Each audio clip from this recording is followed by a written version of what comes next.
Salaar movie review చెప్పడానికి అయితే నేను మళ్ళీ మీ ముందుకు వచ్చాను.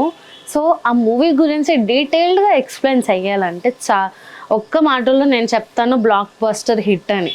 కానీ వన్ థింగ్ ఏంటంటే నాకు కొంచెం ఇప్పటికీ కన్ఫ్యూజన్లో ఉన్నాను స్టిల్ ఆల్సో. అది నేను మీకు ఆ మూవీ గురించి నేను ఎక్స్ప్లెయిన్ చేస్తాను, అది రైట్ ఆర్ రాంగో మీరు నాకు కామెంట్లో చెప్పండి. సో ఆ మూవీ స్టార్టింగ్ నుంచి ఎండింగ్ వరకు నేను కంపల్సరీ మీకు ఎక్స్ప్లెయిన్ చేస్తాను. సో ఏంటంటే ఓపెనింగ్ షాట్ మాత్రం నేను మెయిన్గా ఆ మూవీకి గురించి చెప్పాలనుకుంది అయితే చాలా బెటర్గా తీశారు. మనకు బోర్ కొట్టకుండా, ల్యాగ్ అనిపించుకోకుండా, షార్ట్స్ కట్టు ప్రతిదీ వేసేసారు. నాకు ఆ మూవీలో చాలా నచ్చిన థింగ్, ప్రతి ఒక్క క్యారెక్టర్ని తీసి పాడేయకుండా ప్రతి ఒక్కరిని ఒక స్పెషల్ క్యారెక్టర్లా చూపించారు. సో ఆ మూవీ గురించి ఎక్స్ప్లెయిన్ చేయాలంటే ఫస్ట్ ఉంది ఫ్రెండ్షిప్ గురించి ఉంది. సో ప్రభాస్ చిన్నప్పుడు తన వాళ్ళ అన్న ఆ ఫస్ట్ ఓపెనింగ్ షాట్లో ఫ్రెండ్షిప్ గురించి ఉంది. సో ప్రభాస్కును పృథ్వీరాజ్కి అయితే ఆ కనెక్షన్తో వాళ్ళ ఫ్రెండ్షిప్ ఎలా స్టార్ట్ అయింది, వాళ్ళు ఎలా ట్రావెల్ చేస్తారు అని చెప్పేసి అది ఫస్ట్ అయితే చూపించారు. సో అప్పుడు పృథ్వీరాజ్తోని ప్రభాస్ ఒక మాట ఇస్తాడు. సో ఆ మాట అనేది స్టిల్ ఎండ్ వరకు కూడా మూవీలో అదే చూపిస్తారు. అంటే తను ఇచ్చిన మాటని తను ఎలా నిర్వహించుకున్నాడని చెప్పేసి మాత్రమే చూపిస్తారు వాళ్ళ మధ్యలో. సో ప్రభాస్ వాళ్ళ అమ్మనైతే ఈశ్వరీరావు ఎవరైతే ఉన్నారో తను మదర్ క్యారెక్టర్ చేశారు ప్రభాస్కి. చాలా బాగా చేశారు, యాక్టింగ్ అయితే చాలా ఫెంటాస్టిక్ చేశారు. సో తన క్యారెక్టర్ ఏంటంటే తను భయపడుతుంది అన్నమాట. ప్రభాస్ చిన్నప్పటి నుంచి తన ఫ్రెండ్షిప్ వల్ల తను చాలా కోల్పోయాడు అనమాట ప్రభాస్. సో ఆ మూవీలో అదే చూపించారు. సో ఇక్కడికి ప్రభాస్కి ఏమవుతాడని చెప్పేసి చాలా భయపడుతుంది ఆ అమ్మ భయపడుతూ తనని కట్టుబాట్లతో కాపాడుతూ వస్తుంది. చిన్న ప్లాస్టిక్ కత్తి ముట్టినా కానీ చాలా భయపడుతుంది ఆ ప్రభాస్ వాళ్ళ అమ్మ, ఎందుకంటే ఏమవుతుందో నా కొడుకు అని చెప్పేసి. సో వాళ్ళ మదర్ అయితే భయపడుతూ తనని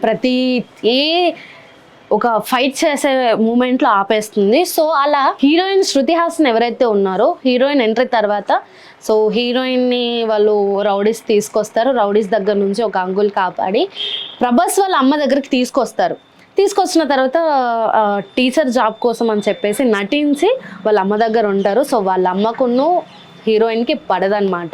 సో వాళ్ళ దగ్గర పెట్టుకొని ఆ హీరోయిన్ని ఒకరోజు రౌడీ వెధవలు గుంజుకెళ్ళడానికి వస్తారు. ఆ రోజు ఆ ప్రభాస్ పెట్టిన కట్టుబాట్లన్నీ వదిలేసి వెళ్ళి ఫైట్ చేయి నాన్న అని చెప్పేసి వాళ్ళ అమ్మ పంపిస్తుంది. సో ఫస్ట్ మన ఫైటింగ్ షాట్ అయితే ప్రభాస్ అక్కడే చూస్తాము. హీరోయిన్ కోసం చేసే ఫైటింగ్ మాత్రమే చూస్తాం. అండ్ హీరోయిన్ గురించి చెప్పాలంటే చాలా తక్కువ చూపించారు హీరోయిన్ని. ఒక మూవీ 100% అయితే అందులో 5% కూడా హీరోయిన్ ఉందని నేనైతే చెప్పను, అసలు లేదు. జస్ట్ ఈ స్టోరీని ఎక్స్ప్లెయిన్ చేయడానికి మాత్రమే హీరోయిన్ యూజ్ చేశారని అయితే నాకు అనిపించింది. సో వాళ్ళ ప్రభాస్ వాళ్ళ ఫ్రెండ్ పృథ్వీరాజ్ ఎవరైతే ఉన్నారో తను రాజు కొడుకు. ఆ రాజు ఎవరైతే ఉన్నారంటే సో పృథ్వీరాజ్ వాళ్ళ ఫాదరు జగపతి బాబు అన్నమాట. సో పృథ్వీ అనేవాడేమో ప్రభాస్ ఫ్రెండ్ అన్నమాట. సో వీళ్ళ ఫ్రెండ్షిప్ మధ్యలో లాస్ట్కు ట్విస్ట్ అయితే హైలైట్ ఇచ్చారు. ఏంటంటే సింపుల్గా చెప్పేస్తున్నాను, స్టోరీ ఏం లేదు. ఫ్రెండ్షిప్ గురించి ఉంది, ఎమోషనల్ గురించి ఉంది, అమ్మాయిలను గురించి ఉంది, ఆ యుద్ధాల గురించి ఉంది. చెప్పుకోవాలంటే పాతకాలంలో జరిగినాయని ఈ మూవీలో చూపించేశారు. సో స్పెషల్గా నాకు నచ్చింది ఏంటంటే క్యారెక్టర్స్ని బాగా చూపించారు. క్యారెక్టర్స్ కూడా బాగున్నాయి, యాక్టింగ్ బాగుంది. సో లాస్ట్కు ట్విస్ట్ ఏంటంటే ప్రభాస్ కొట్లాడేది మాత్రం వాళ్ళ ఫ్రెండ్ పృథ్వీరాజ్ కోసం కొట్లాడతాడు. కానీ లాస్ట్కి ఎలా చూపించారంటే అది ఇంకా ట్విస్టే, అది నెక్స్ట్ పార్ట్లో చూపిస్తారు కావచ్చు వాట్ ఈస్ వాట్ అని. కానీ లాస్ట్లో ఎలా చూపించారంటే ఒక కుర్చీ ఉంటుంది అనమాట.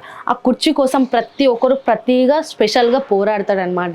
సో ఈ మూవీ మిడిల్లో వచ్చిన ఫైటింగ్స్ అన్నీ ఆ చైర్ కోసమే అనమాట. ఆ చైర్ కోసం కొట్లాడుతున్నాడు అని చెప్పేసి అయితే లాస్ట్కు చూపించారు. కానీ ఆ మూవీలో మొత్తం చూసినట్టయితే జస్ట్ ప్రభాస్ మాత్రం ఫ్రెండ్షిప్ కోసమే చేశారు, బట్ కుర్చీ కోసం అయితే చేయలేదని నాకు అనిపించింది. సో నెక్స్ట్ పార్ట్లో ఎలా చూపిస్తారో నాకైతే తెలియదు. నేను అనుకుంది అయితే ప్రభాస్కి అయితే తెలిసి ఉండదు ఆ కుర్చీ కోసం అని. తెలియక చేశాడో తెలిసి చేశాడో అది నెక్స్ట్ మూవీలో చూపిస్తారు. చాలా అర్థం చేసుకొని చాలా మైండ్ పెట్టి చూస్తేనే అర్థమవుతుంది. చూసిన వాళ్ళైతే మీకు ఉంది కదా, సో చూడని వాళ్ళైతే వెళ్ళి చూడండి. చాలా మూవీ బాగుంది. ప్రభాస్ ఫ్యాన్స్ గురించి అయితే మొన్న కూడా చెప్పాను కదా, చాలా హ్యాపీగా ఫీల్ అవుతారు. సో సింపుల్గా మూవీ అయితే అయిపోయింది. So thank you.